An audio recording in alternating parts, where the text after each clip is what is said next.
Thanks to all of you at home for joining us this hour, and happy not-so-summer Friday. The federal court system has an electronic filing system called PACER. You may not be familiar with it. It stands for Public Access to Court Electronic Records.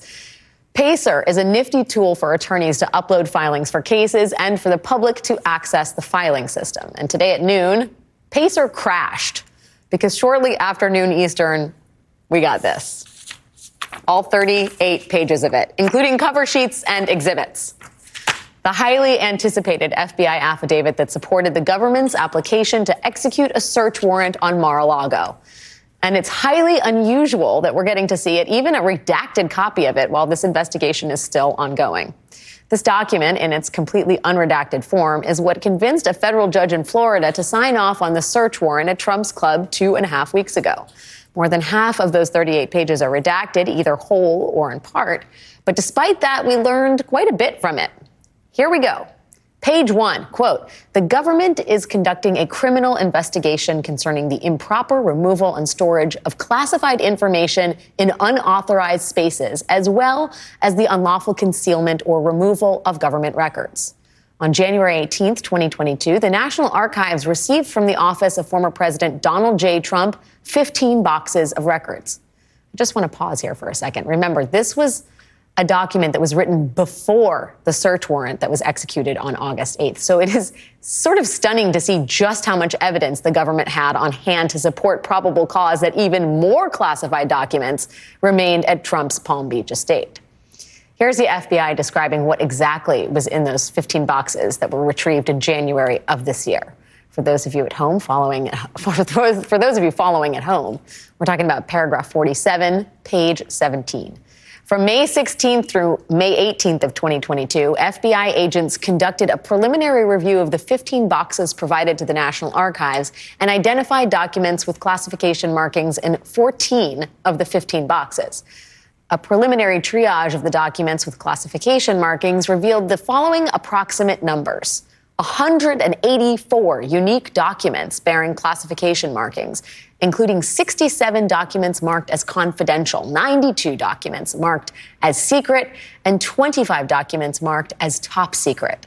The affidavit notes that documents appearing to contain national defense information were found at Mar-a-Lago.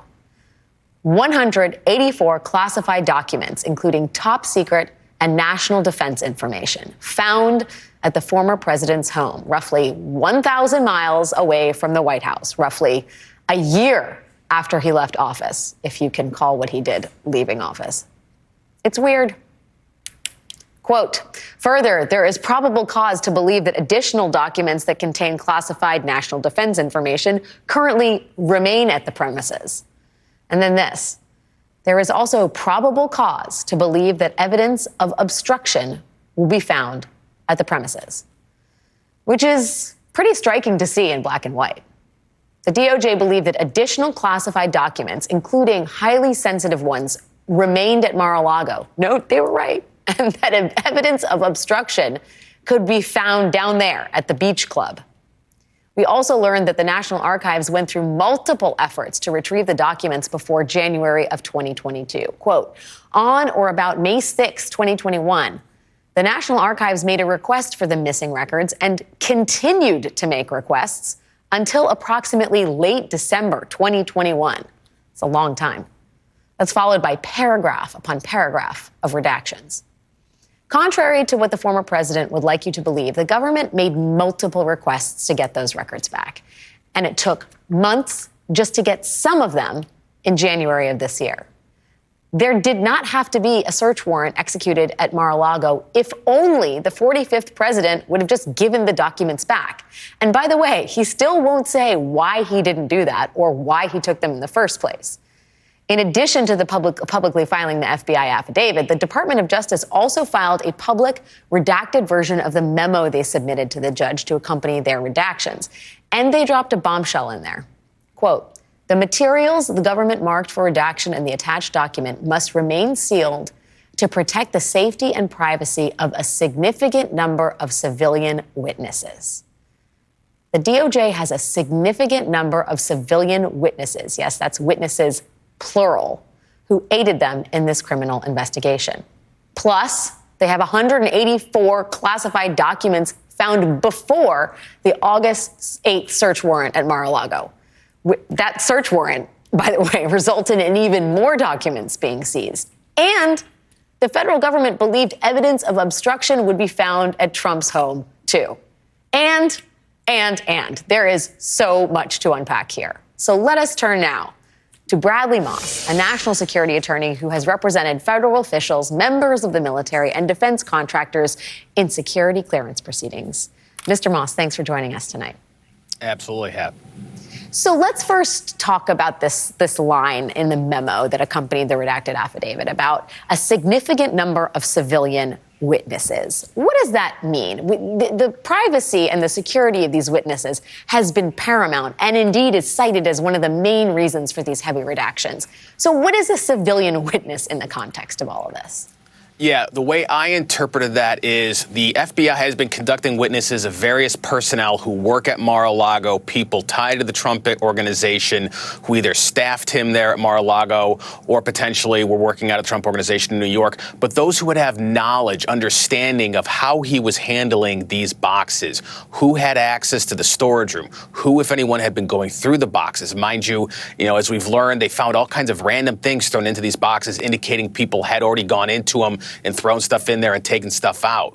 We know that there were records properly classified records found in different parts of Mar-a-Lago, in the former president's residence, in his bedroom closet, things like that. So they're trying to get a sense of where all these things came from, how they got there, and what amount of knowledge Trump himself, as well as his lawyers and immediate staff, had and knew about what was going on. That's not only the Espionage Act provision in terms of this unauthorized retention, that's the obstruction provision. And that is why they tried to redact these names and why the judge upheld it, because to reveal that would put those individuals at particular risk of intimidation. I mean, it goes without saying that Trump does not like leaks. I mean, throughout the Trump presidency, there were myriad freakouts in the White House whenever there was information leaked from the White House, no matter how significant that information was or not.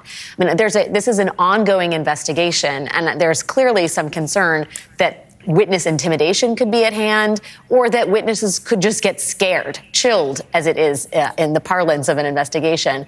Do you think that witnesses who potentially are cooperating with the Department of Justice are satisfied with the security that they've been offered in terms of these redactions? I mean, I do worry about Trump's temper as it comes to following leakers and, turning over every stone to make sure he gets the goods on anyone who may be talking to the press or to investigators. Yes, they should certainly be relieved to see just how extensively redacted it was and how little information we have, particularly on the obstruction angle. I was actually looking to see how much information we would learn on obstruction. We actually got very little insight into that from what was unsealed. Both the judge and the FBI have kept all that information under wraps, and that's very important when dealing with Donald Trump. As you mentioned, especially during his presidency, he tried to out the identity of the Ukraine whistleblower who was protected by law, who had reported on an issue of public concern about potential criminal activity by the president. There's no doubt that if any of these individuals' names got out, that especially if they're anywhere close to the president, anywhere employed near him, that there would have been retaliation. That's why their names remain under seal. What about the classifications that we learned about on the documents themselves? When you saw the HCS designation and the mention of clandestine human sources, what does that mean to you? Are we talking CIA operatives here? How do we interpret that? Yeah, no, not CIA operatives most likely, but rather human intelligence sources, foreign individuals that the CIA, that any number of intelligence community agencies have recruited, individuals that we've got that are providing information on foreign governments, foreign intelligence services. This is the basic essence of human intelligence. It's not just, you think of the field operative from CIA going over somewhere. It's the people they recruit, whether they realize it wittingly or not, who provide information. That's the basic crux of human intelligence. We rely on that every day. Our foreign policy decision makers rely on that information when making choices of national security. The fact that it had that kind of marking on these documents, the fact that it indicated SI for signals intelligence, that's intelligence intercepts, that's very sensitive information. That should be nowhere near the beach resort in Mar-a-Lago. I got to also ask about, we talk about Mar-a-Lago as if that's the end of this. The report suggests that there are other locations that the DOJ is looking at. I mean, do we think that this is an investigation where the DOJ has eyes on Trump's other residences like Bedminster or Trump Tower?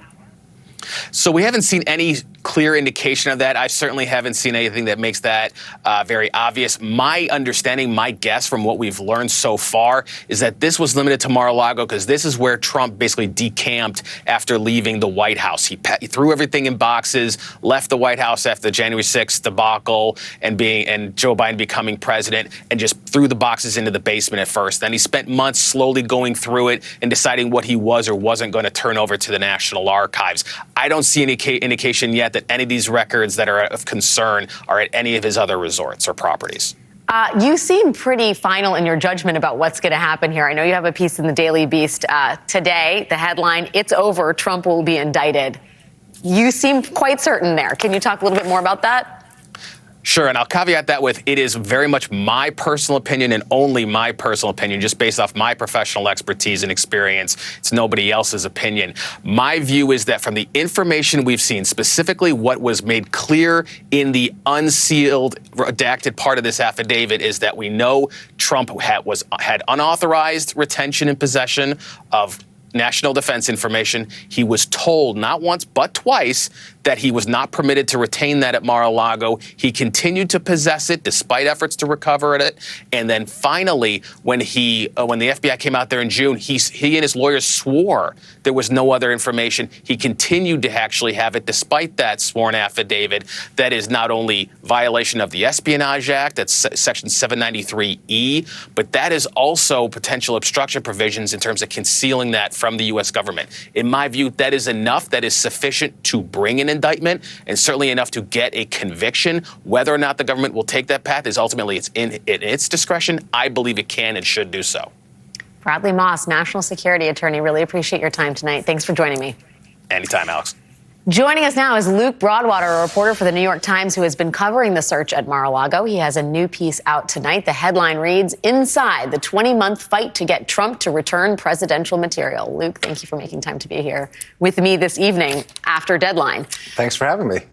The 20-month fight, you've done us all a service in sort of putting it all together. I mean, we know that there are various searches and subpoenas and surveillance tapes, but really when you look at it in the 20-month period, it seems impossible to argue that the government didn't make a very strenuous effort to get these records back before executing a search warrant. Right. I mean, if you look at step by step over many months, the statement that Donald Trump made that if the government just wanted these things, they could have had them, is really contradicted by the facts, right? So you have, even before he leaves office, the Trump's own aides are aware that he has taken some of these documents that he shouldn't have to his private residence, and they start talking about how to get them back. And then after he decamps to Mar-a-Lago, you see the archives reach out, not that long thereafter, to say, hey, we're missing some documents here. Where's that letter from President Obama? Where's the letter? where other Where's documents? that Kim Jong-un letter? Yes, we know about this stuff, and we know we don't have it, Yes. so you must have it. Yes, and so that begins what they say is a series of months of the archives trying to get these documents back. And one thing that was happening is Trump's lawyers were reluctant at this time, based on our reporting, to go through some of these documents because they were concerned that there might be classified information in them and they might not have the appropriate clearances. So they had Trump himself going through them. He's going through these boxes trying to determine what's classified, what's not, what should I give back, what shouldn't I. Which seems like maybe not the best strategy, right? I mean, it's by necessity, but it's not entirely clear that Trump is actually doing the sort of Dewey Decimal classification system of the documents that are in the boxes, or even really looking through them in any comprehensive fashion. Right. And so to make a long story short, it keeps escalating and escalating. And at first, the Justice Department, the archives, it seems to be negotiating with them in what they believe is reasonably good faith. But then things start to change a little bit. They start to get what they believe are misrepresentations.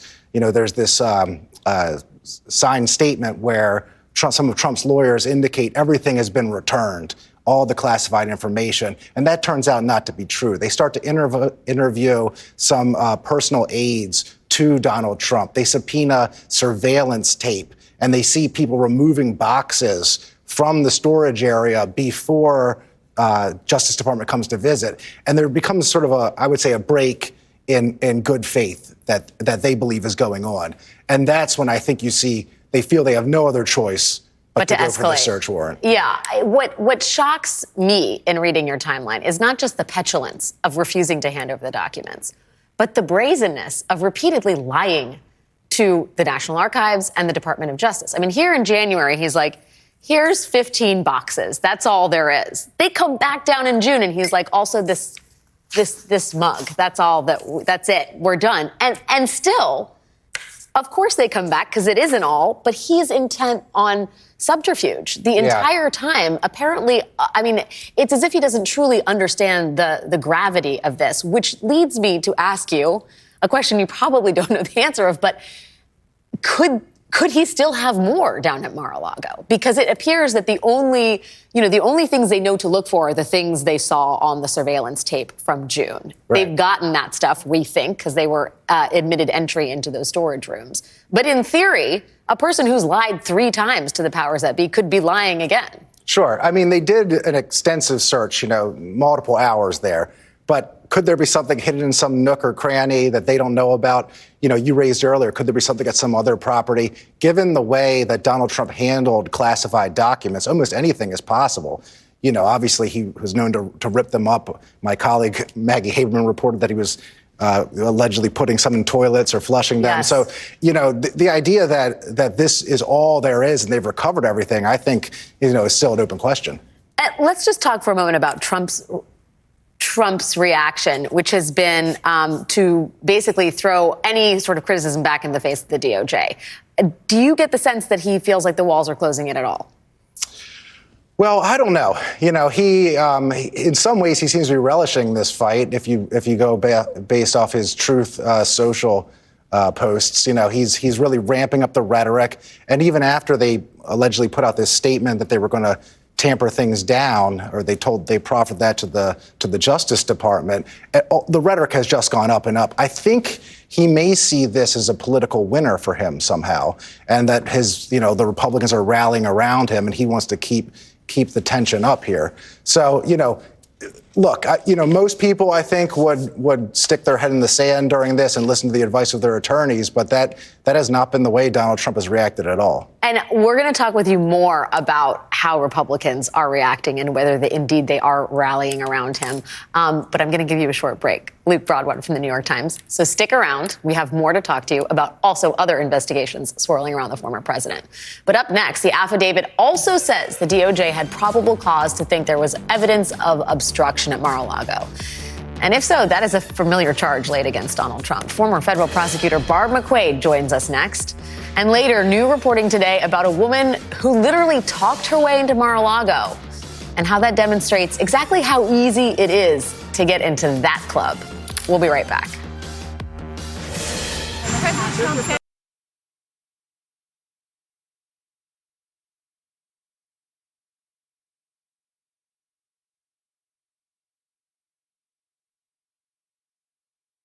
At Daytona on NBC and Peacock.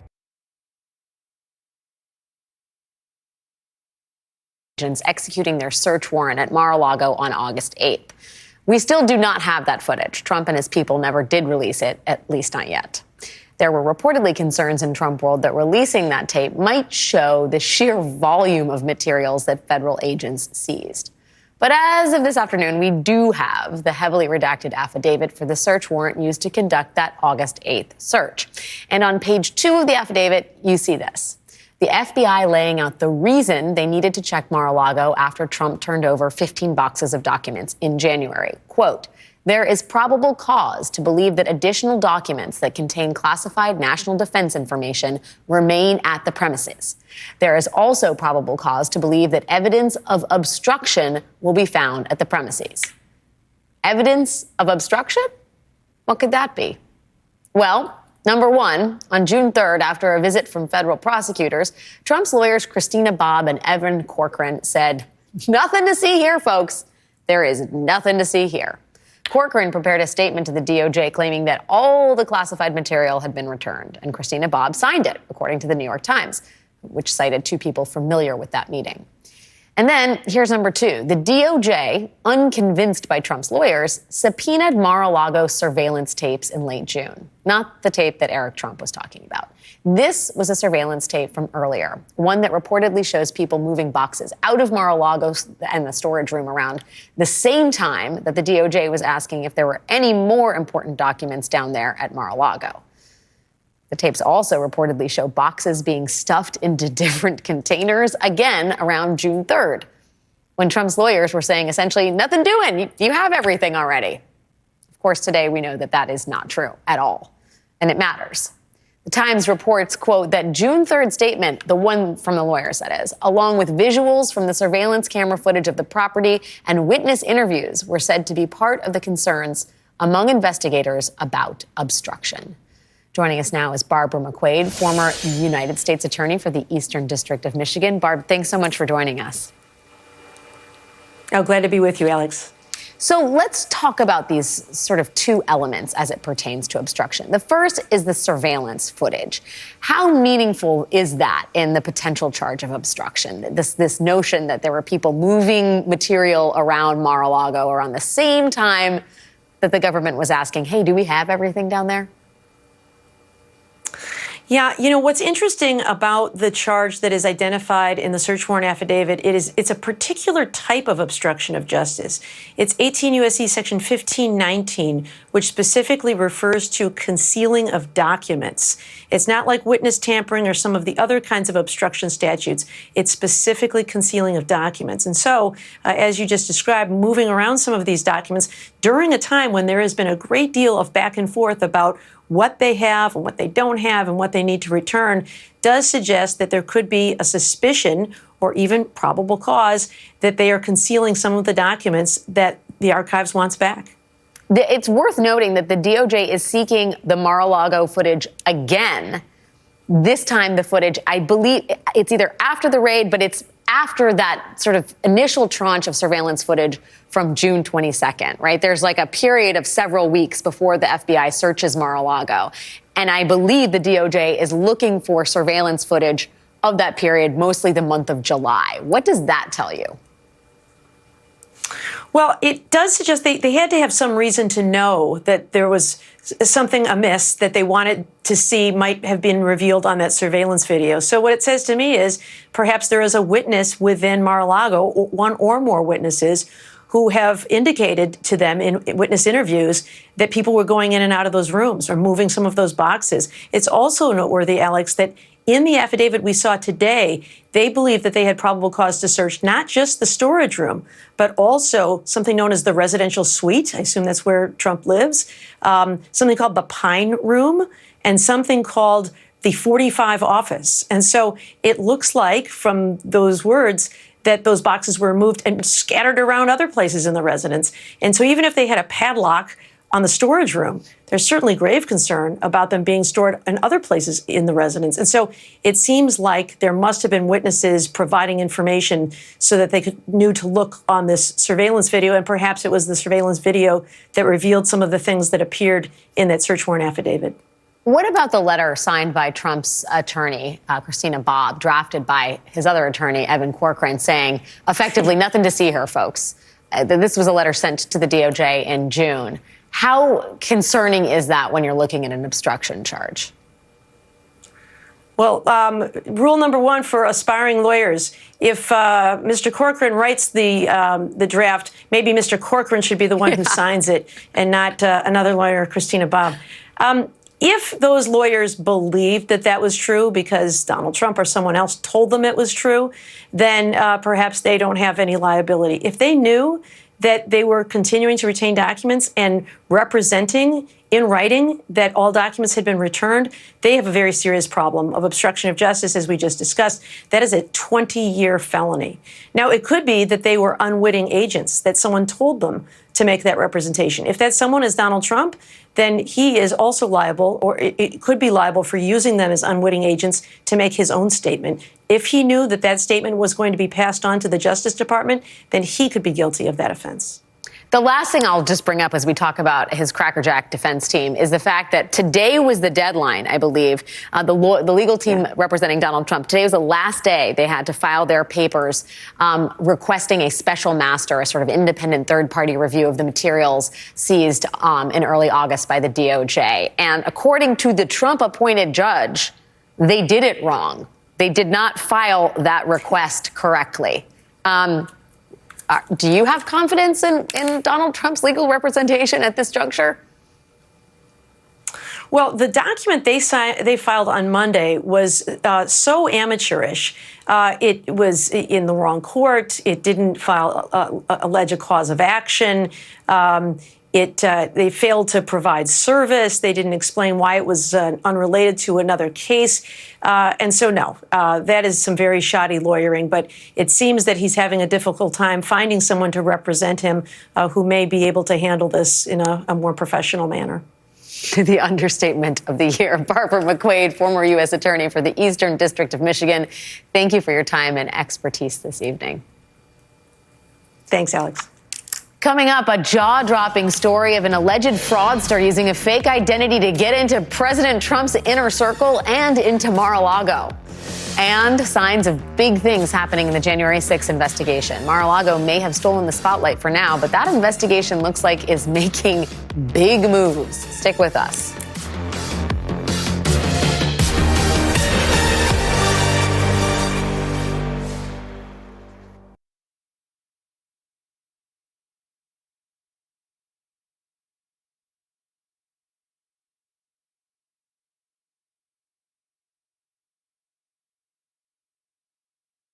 This message.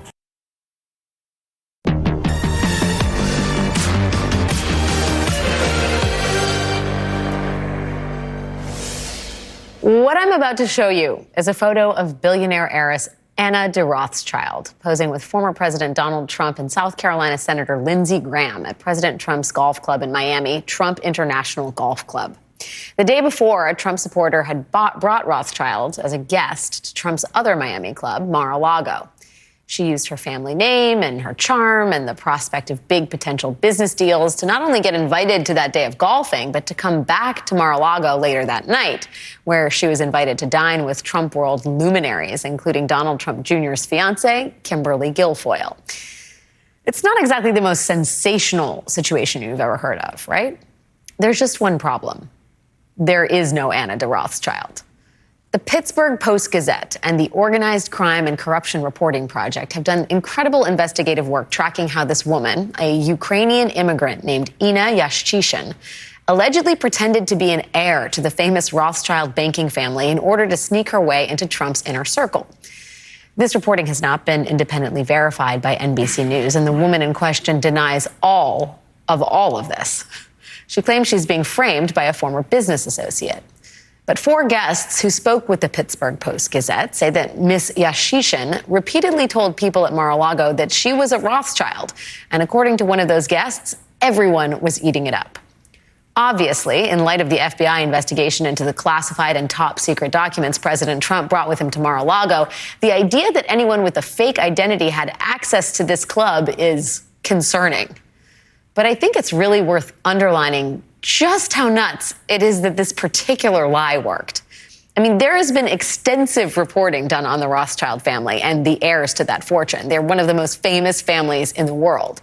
They were the wealthiest family in the world for a large part of the 19th century, and they are the subject of more anti-Semitic conspiracy theories than maybe any other family in the world, and have been for basically as long as they've been rich. There are literally conspiracy theorists who think it was the de Rothschilds, not the iceberg, that sunk the Titanic. And those conspiracies are still alive and well. A few years back, Marjorie Taylor Greene implied that it was the Rothschilds' Jewish space lasers. You remember that one? Jewish space lasers that had started one of California's deadliest wildfires. It actually was not. If this woman who lied her way into Mar-a-Lago had pretended to be a part of a fake dynasty, that would be one thing. I mean, okay, it would still be totally bonkers, but this is one of the most Googleable lies imaginable, and somehow it got past the Secret Service. What is even more concerning is that this woman just wasn't some random person using some thinly veiled lie, Both the Miami FBI field office and the Quebec Provincial Police in Canada were actively investigating her business dealings. A charity she led called United Hearts of Mercy was allegedly a fraud and possibly a money laundering operation. Not only did the payment processor for the charity determine that the hundreds of thousands of dollars flowing into that charity were generated from credit card numbers and bank accounts that had not been authorized for use by the owner's account, but the charity's own accountant made a sworn statement to the FBI that the charity was actually a source of illicit funds for organized crime. After a charity drive organized by United Hearts of Mercy, that same accountant began to get calls from people who she suspected were from criminal groups, threatening violence and demanding money. The callers left voice messages from unknown numbers with accents, saying that if she did not return the money, she and her family would be harmed or killed.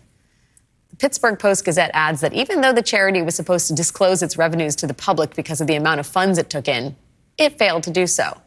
So far, it's not clear where the funds went. So to sum it all up, an alleged fraudster, possibly with links to organized crime, somehow got past the Secret Service and into Mar-a-Lago, where President Trump had squirreled away top secret and classified documents in various unsecured areas. And it wasn't until March, nearly a year after their first encounter, that Trump's entourage discovered this woman's real identity. Everything is fine here, friends.